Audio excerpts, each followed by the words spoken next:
Představte si život, kde i to nejjednodušší ráno je pro vás bojem. Kde obyčejné oblékání nebo příprava jídla se stávají nepřekonatelnou překážkou.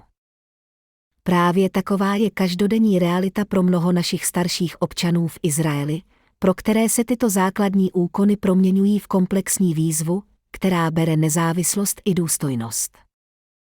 Je tragické, že tito lidé, kteří po celý život budovali naši společnost, nyní čelí dvojitému břemenu.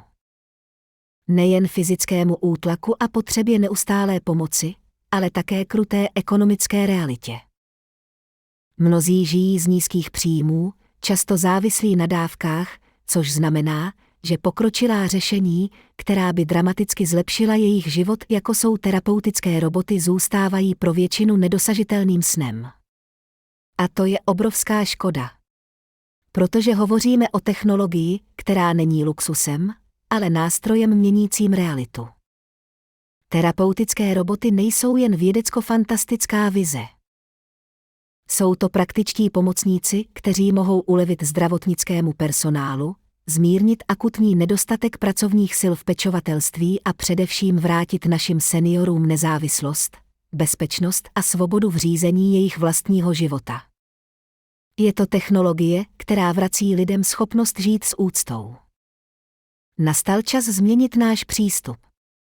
Začlenění pokročilých terapeutických řešení, a zejména terapeutických robotů, do našeho systému zdravotní péče, není jen správným společenským krokem, ale také prozíravou investicí do našeho zdravotnictví a do celé společnosti.